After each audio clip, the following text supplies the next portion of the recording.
नमस्कार विद्यार्थी भाइ बहिनीहरू, आज हामी कक्षा 7 को पाठ 2 अन्तर्गत गणित विषयको पाठ 2 अन्तर्गत रहेको पूर्ण संख्यामा आज हामी संख्याको वर्ग र वर्गमूल बारे अर्थात् square and square root of number भनेर हामी छलफल गर्न गइरहेका छौँ।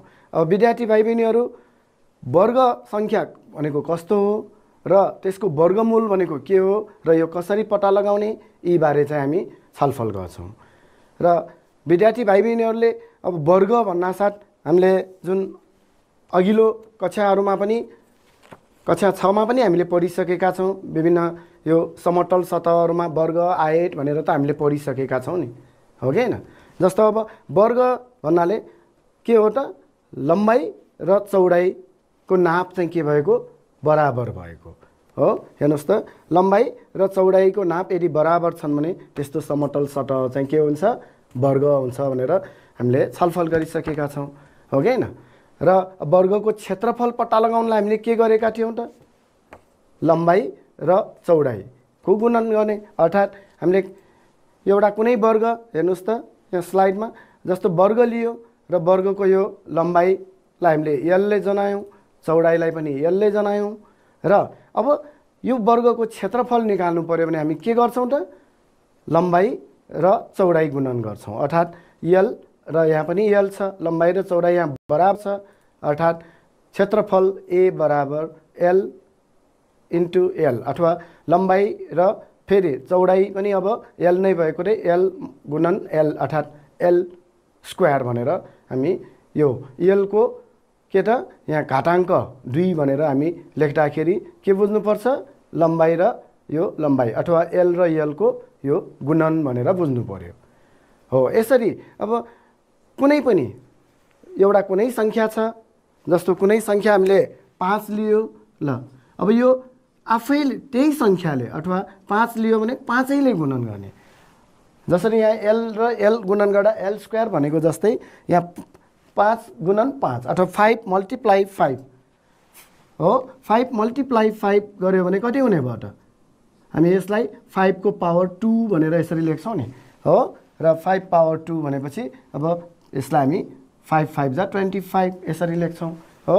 अथवा 5 गुणन 5 भनेपछि कति भयो, 25 भनेर लेख्छौँ नि हो। यसरी कुनै संख्यालाई सोही संख्याले यदि हामीले गुणन गर्ने हो भने जुन आउने गुणनफल छ त्यो नै के हुन्छ त, उक्त संख्याको वर्ग हुन्छ हो। अर्थात् 25 भनेको के हो त, वर्ग संख्या भयो हो। के को वर्ग रे, 5 को वर्ग अथवा 5 को वर्ग चाहिँ कति हुने भयो, 25 हुने भयो हो। विद्यार्थी भाइ बहिनीहरूले यो पनि याद गर्नुहोस् त। अब जस्तो कुनै संख्यालाई आफैसँग गुणन, मैले अघि नै भने, अब जस्तो यहाँ 5 लाई 5 ले मल्टिप्लाई गर्यो हो। कुनै संख्यालाई आफैसँग गुणन गर्दा आउने गुणनफललाई वर्ग संख्या अथवा स्क्वायर नम्बर भनेर हामी भन्छौँ। अब यहाँ विद्यार्थी भाइ बहिनीहरूले यो 3-4 वटा यहाँ चित्रहरू छन्, राम्रोसँग हेर्नुहोस् त एकचोटि। र त्यही चित्रलाई अब यहाँ तालिकामा पनि हामी भर्छौँ, एकचोटि राम्रोसँग हेर्नुहोस् त। जस्तो चित्र नम्बर 1 मा हेर्नुहोस् त, यहाँनिर लम्बाइतिर कतिवटा कोठा छन्, चौडाइतिर कतिवटा कोठा छन्, त्यो गरौँ है त। जस्तो चित्र नम्बर 1 मा लम्बाइतिर भएको कोठाको सङ्ख्या हेर्नुहोस् त, यो त 1 नै भयो यहाँ हो। चौडाइतिर हेर्नुहोस् त, यहाँ पनि 1 नै छ र जम्मा कोठाको सङ्ख्या पनि यहाँ 1 नै भयो भने चित्र नम्बर 2 मा हेर्नुहोस् त, यो चित्र नम्बर 2 मा यो लम्बाइतिर कतिवटा कोठा छ, 1 2 हो, 2 वटा कोठा। त्यस्तै चौडाइतिर हेर्नुहोस् त, 1 2, चौडाइ भनेपछि यो लम्बाइ भयो, यो चौडाइ भयो है। लम्बाइतिर 1 2 वटा कोठा छन् र चौडाइतिर पनि 2 वटा कोठा र जम्मा कोठाको सङ्ख्या कति त। अब यो जुन हामीले कोठा, अब कोठाको सङ्ख्या पत्ता लगाउनलाई हामीले यो कोठाहरू सबै गनिराख्नुपर्छ भनेको पनि छैन। हेर्नुहोस् त, 1 2 3 4 छ नि यहाँ हो। र यो नगनिकन पनि हामीले यो लम्बाइतिर कतिवटा कोठाको सङ्ख्या छ र चौडाइतिर कतिवटा कोठाको सङ्ख्या छ, यो दुईटालाई हामीले गुणन गरेर 2 दुना 4 भनेर पनि हामी यो कोठाहरू नगनिकन पनि हामी यहाँ कोठाको सङ्ख्या लेख्न सक्छौँ। त्यस्तै गरी चित्र नम्बर यो 3 मा हेर्नुहोस् त, लम्बाइतिर कतिवटा छन् त कोठा, 1 2 भयो यहाँ 2 भयो। चौडाइतिर हेर्नुहोस् त 1 2 3 हो, 3 वटा भयो। अब जम्मा कोठाको सङ्ख्याको लागि अघि भनेको जस्तै 2 र 3 लाई गुणन गर्यो, 2 तिया कति भयो त 6, यहाँ 6 वटा कोठा हुनु पर्यो। हेर्नुहोस् त 1 2 3 4 5 6 हो कि हैन। त्यस्तै गरी अर्को हेर्नुहोस् त चित्र नम्बर 4 मा पनि हेर्नुहोस् त यहाँ लम्बाइतिर कतिवटा छ त कोठाहरू, 1 2 3 वटा कोठाहरू छन्। यहाँ लम्बाइतिरको कोठाको सङ्ख्या 3 भयो। त्यस्तै चौडाइतिर 1 2 3 यहाँ पनि 3 छ र अब 3 र 3 गुणन गर्नुहोस् त 3 त्यहाँ कति भयो 9 अथवा 3 3 जा 9 भयो। यहाँ 9 वटा कोठाहरू अथवा 9 वटा कोठाहरू यहाँ हुनु पर्यो। हेर्नुहोस् त 1 2 3 4 5 6 7 8 9 भयो हो कि हैन। यसरी हामीले चाहिँ यो कोठाहरूको यो जुन छ नि सबै यो नगनिकन नै हामीले यो लम्बाइतिर जतिवटा छ र चौडाइतिर जतिवटा कोठाहरू भएको हो त्यो गुणन गरेर जम्मा कोठाहरूको सङ्ख्या पनि हामी निकाल्न सक्छौँ। र अब यहाँनिर हेर्नुहोस् त जस्तो चित्र नम्बर 1 मा लम्बाइतिर र चौडाइतिर भएका कोठाहरूको सङ्ख्या यसमा हेर्नुहोस् त यो 1 यहाँ पनि 1 छ र यसको गुणनफल कति भयो 1 भयो। त्यस्तै गरी चित्र नम्बर 2 मा हेर्नुहोस् त लम्बाइतिर पनि 2 वटा चौडाइतिर पनि 2 वटा कोठाहरूको सङ्ख्या छन् र 2 दुना यो 4 भयो। र त्यस्तै गरी अर्को हेर्नुहोस् त चित्र नम्बर 3 मा लम्बाइतिर 2 चौडाइतिर 3 वटा कोठा, यहाँ बराबर नापका छन् त कोठाहरूको सङ्ख्या छैन। हेर्नुहोस् त चित्र नम्बर 1 चित्र नम्बर यो 2 र चित्र नम्बर 3 र त्यस्तै गरी चित्र नम्बर 4 मा पनि एकचोटि हेर्नुहोस् त लम्बाइतिर 3 चौडाइतिर पनि 3 र 3 त्यहाँ 9। के फरक पाउनुभयो त हेर्नुहोस् त यो चित्रहरूमा। जस्तो चित्र नम्बर 1 2 र यो 4 मा हेर्नुहोस् त कस्ता आकृतिका चित्रहरू हुन् त यो चित्र छ त। यो पुरै चित्रलाई हेर्दा हामीले कस्तो आकृति भन्न सक्छौँ हेर्नुहोस् त यो वर्ग, यो पनि वर्ग र यो पनि एउटा वर्ग हो। यो ठुलो हेर्नुहोस् त पुरै भागलाई हेर्दाखेरि त वर्ग भयो, यो पनि वर्ग भयो, यो पनि वर्ग। तर यो हेर्नुहोस् त यो त आयतमा भयो हो कि हैन।